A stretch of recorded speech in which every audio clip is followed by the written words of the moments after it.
China to investigate his political opponent, Joe Biden, and his son.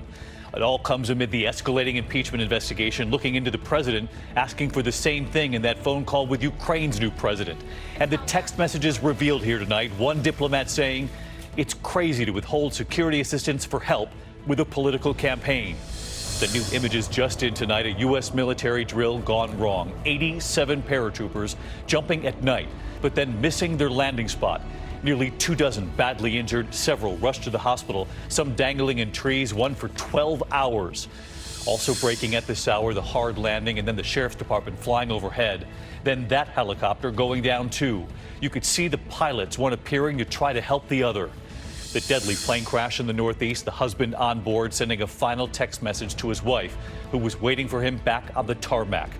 The Las Vegas massacre, and tonight the major settlement after the deadliest mass shooting in modern American history. Up to $800 million for the settlement. In Paris tonight, not far from Notre Dame Cathedral, 4 police officers killed in a deadly attack. 2 health stories tonight, the number of vaping deaths rising. And the deadly Tripoli scare with mosquitoes, now a grandfather, the latest victim. And Robert De Niro in a major legal feud with a former assistant. Tonight, she has now released the audio. What De Niro allegedly said to her. This is ABC World News Tonight with David Muir. Good evening, and it's great to have you with us here on a very busy Thursday night. We have a lot to get to, and we begin tonight with President Trump doubling down in the middle of the impeachment investigation for asking Ukraine to investigate his political rival Joe Biden. Tonight, the president now saying in front of the cameras that China should investigate Joe Biden too. Today, the president made that suggestion as the first witness was being interviewed in the inquiry. Tonight, the president lashing out, and late today, what text messages just out now reveal what a top diplomat said about the president, Ukraine, and that move to hold hundreds of millions in U.S. military aid before then asking for a favor. ABC's chief White House correspondent Jonathan Karl leading us off. Today, President Trump asked yet another foreign country to investigate his potential 2020 rival, Joe Biden. This time, it was China. China should start an investigation into the Bidens, because what happened in China is just about as bad as what happened with Ukraine. He even suggested he might make a direct request to the president of China. I haven't, but it's certainly something we can start thinking about. It comes as the U.S. and China are embroiled in a trade war. President Trump says there will be talks in Washington next week. China's coming in next week. We're going to have a meeting with them. We'll see. I have a lot of options on China, but if they don't do what we want, we have tremendous power. Joe Biden's son Hunter has had business dealings with China, but there's been no evidence of any wrongdoing. Joe Biden responded on Twitter saying, "You cannot extort foreign governments to help you win re-election. It's an abuse of power." The Biden campaign called the president's words today the equivalent of this from 2016. Russia, if you're listening, I hope you're able to find the 30,000 emails that are missing.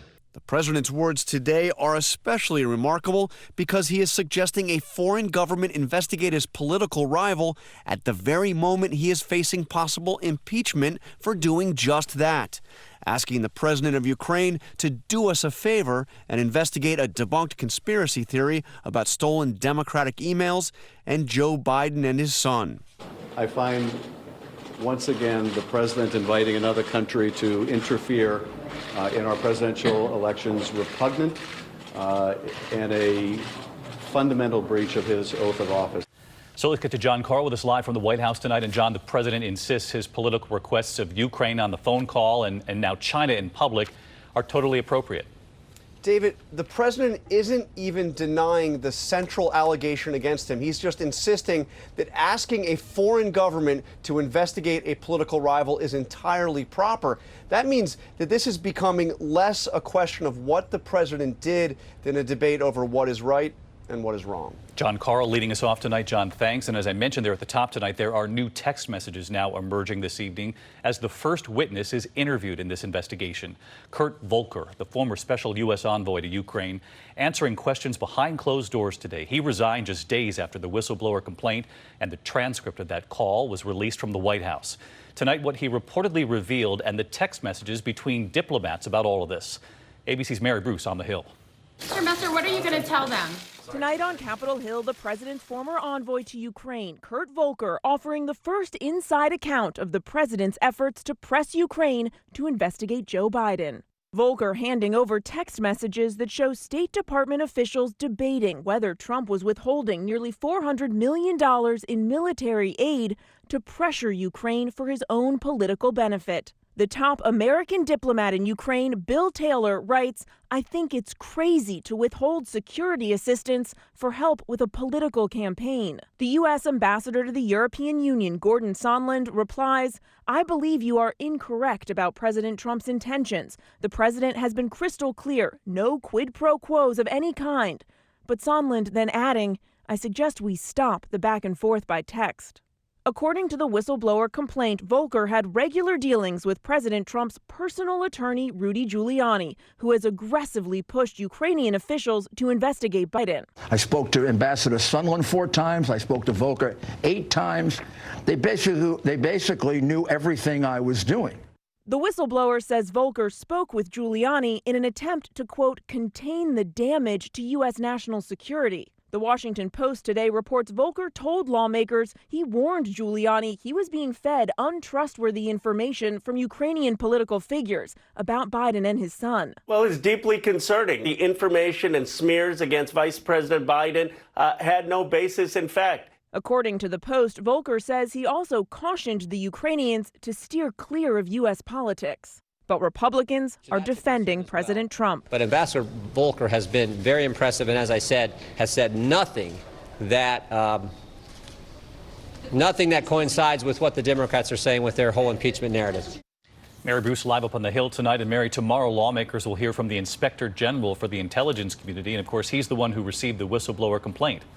And David, lawmakers are going to press him on how and why he determined that the whistleblower complaint was, quote, credible and of urgent concern. And they will likely want to know who he spoke with inside the Trump administration to make that conclusion. David. Mary Bruce, our thanks to you as well. Next tonight, new images just in after that U.S. military training exercise gone wrong at Camp Shelby in Mississippi. Nightscope video now showing hundreds of paratroopers making a nighttime jump, scores of them, then missing their marks. Many badly injured, rushed to the hospital, many dangling in trees for hours. Here's ABC's Martha Raddatz. It is one of the largest military parachute accidents in memory. A nighttime training jump in Mississippi from a C-130 that left every one of the 87 paratroopers from that aircraft landing atop a grove of pine trees instead of the intended drop zone. 23 were sent to the hospital with injuries, many left dangling from their chutes in the trees. One of the soldiers stuck for nearly 12 hours, all night, before he could be brought down.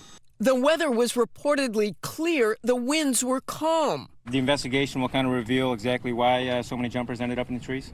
Jumping out of airplanes is inherently dangerous. I got multiple patients with spinal injuries, loss of sensation and movement. Some of the Army's elite Golden Knights collided last February, leaving Sergeant First Class Richard Young, who we spoke to just last week, critically injured. I shattered my pelvis, broke all but one rib on the left side, C-spine fracture, skull fracture. Young still has a long way to go in his recovery. Martha Raddatz with us as well tonight. And Martha, you said some of the paratroopers are still hospitalized. What do we know about their conditions? Well, four soldiers remain in the hospital, one with a broken back, but the Army says none of the injuries are life-threatening, David. That is good news. All right, Martha, thank you. Late today, we watched the aerials coming in after the hard landing in Polk County, Florida. A sheriff's helicopter then flying over that aircraft that went down, and then the sheriff's chopper going down too. You could see the pilots both in need of help. And here's ABC's Steve Osunsami now. These two pilots literally fell from the Florida sky late this evening and are alive tonight to tell about it. This is the moment when the U.S. Coast Guard came to help and pulled them both from this muddy field in Fort Meade, east of Tampa. One of them was flying a Polk County Sheriff's Office helicopter. The other was flying this, a much smaller aircraft, a gyroplane. Both aircraft are badly damaged. Authorities are describing what happened as two separate hard landings. The smaller aircraft crashed first around 2 p.m.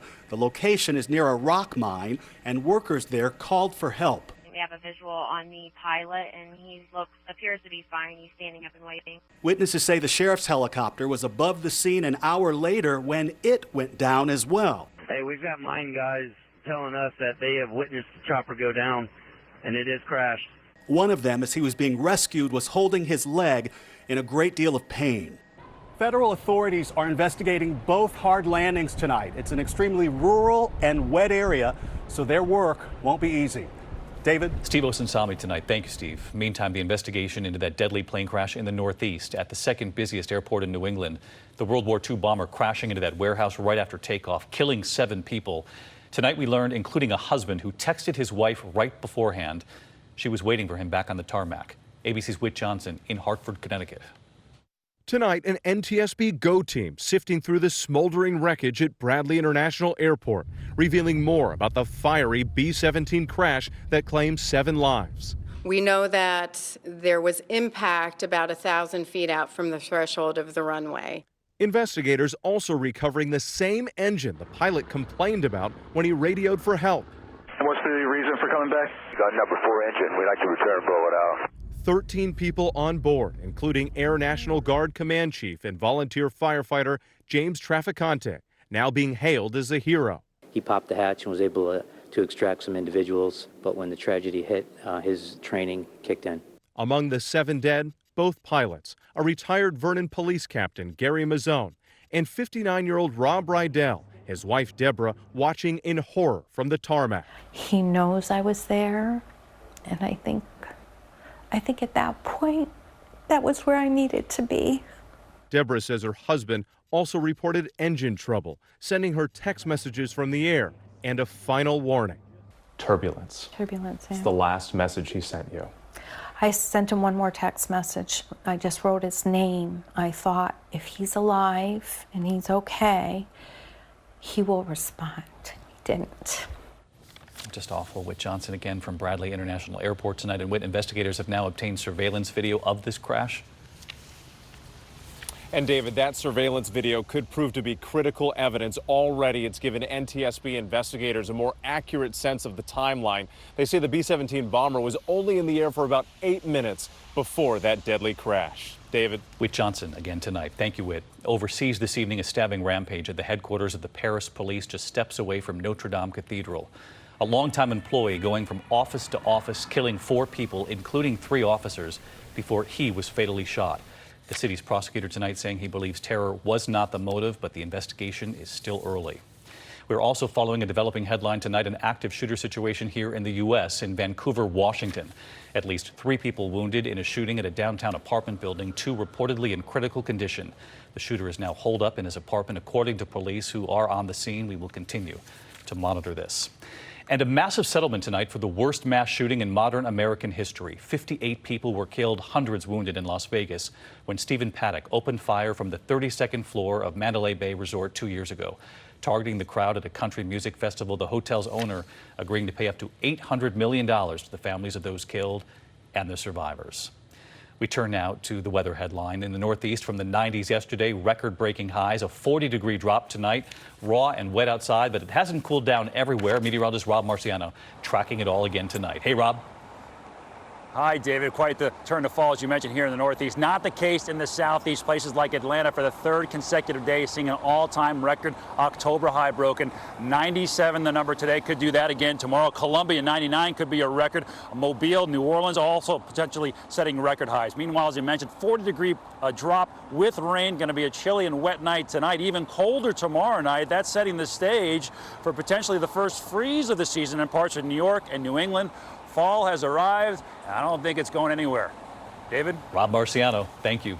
The death toll rising tonight in the nation's vaping crisis tonight. 19 deaths now in 16 states. Connecticut, the latest added to the list.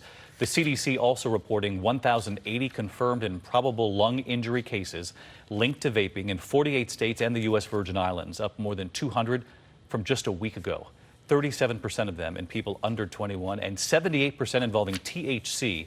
That's the active ingredient in marijuana. And in the race for 2020 tonight, a welcome note from Bernie Sanders' camp. A day after we learned Sanders had an emergency heart procedure, Sanders' campaign tonight saying he will be at the next debate.